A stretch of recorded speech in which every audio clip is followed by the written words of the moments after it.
हर दिन की पढ़ाई, जिम्मेदारी और एक माँ होने का सफ़र, इन्हीं सब के बीच बीपीएससी अधिकारी बनने का सपना, यह सिर्फ एक स्टडी ब्लॉग नहीं, मेहनत, संघर्ष और उम्मीद की सच्ची कहानी है। और इस कहानी से आप लोग जुड़े रहिएगा, आगे आगे देखिएगा इस कहानी में क्या ही आता है। तो चलिए, मेरा ब्लॉग का स्टार्टिंग आज यहीं से हो रहा है। तो आप लोग देख सकते हैं मेरा ब्लॉग का स्टार्टिंग कहाँ से हो रहा है। यहाँ बेटी को खिलाने से मेरा ब्लॉग का स्टार्टिंग हो रहा है। कैसे यह बैठ के खा रही है थोड़ा, तो फिर थोड़ा देर के बाद ही हमको घुमा के खिलाना पड़ेगा कि बस 2 या 3 बाइट लेती है। उसके बाद जो हमको खिलाना पड़ता है घूम घूम के, क्योंकि मेरी बेटी 9 महीना कंप्लीट हो गया है कल मेरी बेटी का। तो देखिए ये खा रही है, ये बार बार नीचे फेंक रही है। देखिए इसका आप लोग बदमाशी, ये नीचे फेंक रही है। कोई भी चीज़ के हाथ में दीजिए ये बार बार नीचे फेंकती है, फिर उठा के दीजिए फिर से फेंकेगी। देखिए अब नहीं खाने लगी, तो नहीं खाने लगी तो क्या करें, ऐसे तो छोड़ ही नहीं सकते हैं। तो इसको देखिए अब चल चल के खिलाना पड़ता है। खिलाने के लिए गाइस इसको कुछ ना कुछ दिखा के इसका ध्यान भटकाना पड़ता है, तभी ये खाती है। देखिए ऊपर में पर्दा लगा हुआ है, उसको दिखा के इसको खिला रहे हैं। आज इसका जगह चेंज कर दी है, क्योंकि सावन, हम लोग जिस जगह से बिलोंग करते हैं वहाँ सावन आने, ये आप लोग जानते ही होंगे, यहाँ कांवरिया का भीड़ रहता है, जिस वजह से अभी लाइन काट दिया जाता है, क्योंकि बोलबम रोड में काम चल रहा है। तो इस वजह से हम यहाँ गेट के पास खाटी ले आए हैं और यहाँ हवा आती है बाहर से, क्योंकि मेरे घर के चारों बगल खेत ही खेत है और यहाँ हवा आती है। उसके बाद चलिए खिला पिला के धो के इसको, इसके बाद इसका मालिश कर रहे हैं। ये मालिश भी ढंग से नहीं करने देती है। इतना ख़तरनाक बच्चा है, ना ही मालिश करवाती है ना ये खाना ढंग से खाती है। लेकिन मैं भी एक माँ हूँ, कोशिश करना तो नहीं छोड़ूंगी।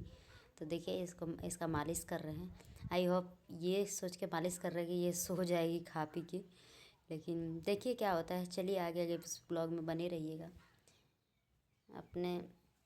देखिए ये उठ के बैठ गई फिर से। इसको ऐसे ही कभी भी ढंग से मालिश नहीं कर पाते। जब से ये 7 महीना की हुई है गाइस, ये ढंग से कभी भी मालिश नहीं करने देती है। इसी तरह इसका मालिश करते हैं, मालिश करके कपड़ा उपड़ा चेंज करके इसको रेडी कर देते हैं।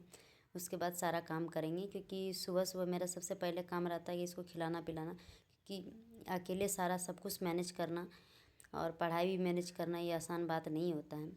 और आप लोग इस ब्लॉग में देख सकते हैं जो जो जिसका इस तरह का बच्चा होगा और जो बीपीएससी का या फिर किसी अदर एग्ज़ाम का तैयारी कर रहे हैं, उसको मेरा दुख भली भांति पता चल रहा होगा कि कितना ही प्रॉब्लम होता है एक बच्चे के साथ, घर के काम के साथ बच्चा को तैयार करना। देखिए कपड़ा भी ढंग से नहीं पहनेगी, इसको इतना परेशान करते हैं कोई भी चीज़ में, इसको कपड़ा भी ढंग से नहीं पहनेगी। तो आप लोगों को आगे के ब्लॉग में दिखाएंगे कि हम अपनी बेटी को लेके सारा काम करके पढ़ाई कैसे करते हैं। तो चलिए आप लोग इस ब्लॉग में बने रहिएगा। और आप लोगों से एक ही अनुरोध है गाइस कि मेरे इस ब्लॉग को आप लोग ज़्यादा लाइक शेयर और सब्सक्राइब करिएगा। आप ही लोगों के लाइक शेयर सब्सक्राइब से हमें मोटिवेशन मिलता है कि हम इतना लोग हमसे जुड़े हुए हैं, देख रहे हैं और हमें सपोर्ट भी कर रहे हैं। तो चलिए सब कुछ हो गया, इसको रेडी उडी करके इसको देखिए बिठा दिए और उसके बाद कपड़ा धो रहे हैं। बहुत कोई आदमी बोलता है कि तुम क्या ही कितना ही बड़ा काम कर लेती है, हम लोग अपने ज़माने में ऐसे करते थे वैसे करते थे, इतने बच्चे लेके ये करते थे वो करते थे, तो तुमको बच्चा लेके काम करना कौन सा मुश्किल काम है या पहाड़ तोड़ने बराबर काम है। तुम तो पढ़ाई ही करती है, घर का काम ही करती है, घर में ही रहती है, सब तो घर में ही होता है। लेकिन हम लोग के ज़माने में सब तो बाहर जा के करना पड़ता था, कपड़ा बाहर धोना पड़ता था, बर्तन बाहर धोना पड़ता था, सब कुछ करना पड़ता था। लेकिन पता नहीं सच में ऐसा होता है क्या, हमें नहीं पता, लेकिन हमें थोड़ा डिफ़िकल्ट लग रहा है। लेकिन क्या ही करें, करना तो होगा। सपना जब देखे हैं तो गाइस छोड़ नहीं सकते हैं, पढ़ाई भी करना ज़रूरी है। देखिए जब भी इसको रख के और हम जाते हैं कुछ करने, तो 10 बार आके हमको उठाना पड़ता है।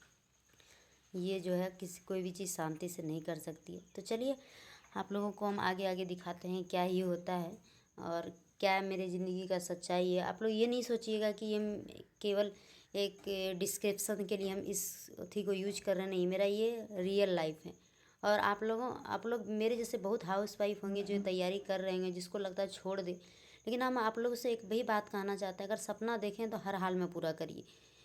तो चलिए हम सब कुछ सहते हुए भी अपना सपना को हर हाल में अकेले सब मैनेज करके पूरा करें, छोड़ नहीं सकते हैं गाइस, क्योंकि हम सपना देखें और इस सपने को हम पूरा करके ही मानेंगे। तो देखिए उसके बाद ये सोई हुई थी, तो इसके बाद बिछावन इसका अच्छे से समेट रहे हैं, इसको नीचे रख के और हम काम कर रहे हैं। देखिए बिछावन, रात में हम पढ़ाई भी किए थे तो मेरा बुक यहीं रखा हुआ था। और उसके बाद चलिए खाना भी चढ़ा लेते हैं, झाड़ू लगा ले रहे हैं। सारा काम, बहुत सारा काम पहले कर चुके हैं जो गाइस शूट नहीं कर पाए हैं। तो चलिए पहले झाड़ू लगा लेते हैं। झाड़ू नहीं लगाने के बाद अभी 9 बज गया और झाड़ू लगाना बहुत ज़रूरी है। देखिए जब तक हम उधर जाते हैं, इसको, मेरी बेटी को कॉपी किताब से बहुत लगाव है। तो चलिए इसको अब दूध पिलाने के लिए इसका जो बोतल है उसको रोज़ हम गर्म पानी में धोते हैं, क्योंकि एक माँ का फ़र्ज़ हम अच्छी तरह निभाने का कोशिश कर रहे हैं। नहीं, गर्म पानी में धोने के बाद उसमें स्मेल रहता तो आ जाता। उसके बाद यहाँ पूरी अच्छे से तरह से झाड़ू लगा रहे हैं ताकि मेरी बेटी खेलेगी, और यहाँ बिछा देंगे और कोशिश करेंगे इसको रख के और पढ़ने का। देखिए इसको हम दवाई पिला रहे हैं, आप लोगों को एक छोटा सा क्लिप दिखा रहे हैं। दवाई पीने में भी इसका नाटक देख सकते हैं आप लोग, कितना नौटंकीबाज है ये। उसके बाद चलिए इसको रख के और इसके हाथ में खीरा दे दिए। मेरी बेटी को खीरा बहुत पसंद है, तो इसके हाथ में इसको खीरा दे दिए और पढ़े। आप लोगों को चीज़ दिखाते हैं, जो आदमी बोलता है बच्चे के साथ पढ़ाई करना कितना ही मुश्किल है। देखिए बिठा दिए हैं इसको, और इसको बार बार ये इसको खीरा खाने दी, वो नहीं खाएगी, ये बार बार मेरा कॉपी ही फाड़ेगी। कितना सारा कॉपी फाड़ चुके हैं, इसको ऐसे रख के पढ़ाई करते हैं। तो आप लोग समझ सकते हैं इस दुख को। नहीं पढ़ने दी, रख दिए फाइनली। और देखिए अब इसके साथ ये खड़ी होगी, इसके साथ हम बने रहे इस ब्लॉग में आप लोग।